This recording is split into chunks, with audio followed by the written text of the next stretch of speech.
Back in April, I had the chance to experience Gatorland Orlando early in the morning, hours before thousands of visitors would arrive. I was there with my friend, fellow composer and cinematographer Mark Emery, along with engineer and researcher Peter Moriarty. Now, Peter has developed a system of communicating with alligators, or at least he can certainly get their attention. He's recorded their grunts and growls and plays these vocalizations back to them in 2 channels. The normal sound range, that is the sound we humans can hear, is played over speakers above the water, while the subsonic part, the part we can't hear but can feel, is pumped out of a partially submerged invention Peter has dubbed Waterboy 2.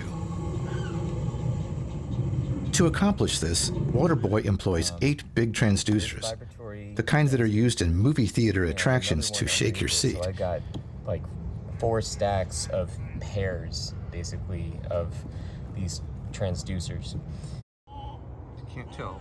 I don't know how large a gator's vocabulary is, but I know they can make a short grunt and a longer, deeper sound called a bellow. This bellowing can be so intense that the water on their backs is forced into the air in a kind of dance. So this recording specifically was of a alligator called Jaws, which was right there. And when Jaws went off, the entire structure just like shook, and you would like feel it in your whole body, like the amount of vibration that was happening. Mark Emery was once a gator wrangler, but these days he's content to film them. And he does this for the likes of the BBC and National Geographic. He's even earned some Emmy Awards for his work in nature documentaries. So why was I there? Well, Mark and Peter wondered how the gators might respond to other sounds, synthetic or even musical sounds. So they invited me to join them, just to see what we might come up with. So I spent a few hours the night before playing with alligator sounds Peter had sent me and set about imitating these sounds on a synthesizer. The next morning, we all met at Gatorland and headed out to location. Peter played his recorded gator sounds, and although at first they seemed slow to respond, they did gather around and start to bellow.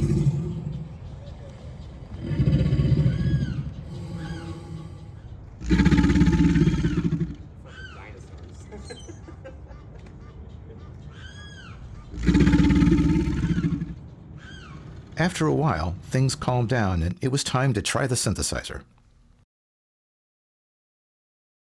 We were not the first humans to attempt communicating with alligators using tones or music. By this time, I'd already been advised by our host at Gatorland that gators were partial to the key of B-flat. This was discovered in a scientific study back in 1944 and was somewhat confirmed a few years ago when a tuba player serenaded these dinosaurs. After hooking the synth up to Peter's sound system, I began to play some of the synthetic gator sounds I'd created the night before. Sounds a little bit of a pitch bend. Yeah, you can see it move. You can actually see. That's fun. All right, I'm gonna. They were less than impressed. But what would happen if I played, I don't know, a beat?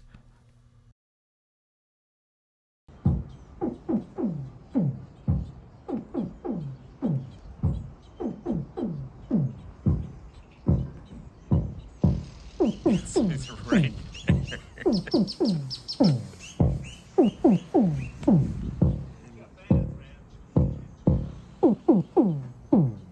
It was hard to believe that this was actually happening. But there they were, coming from the far reaches of the lagoon and just staring at us. I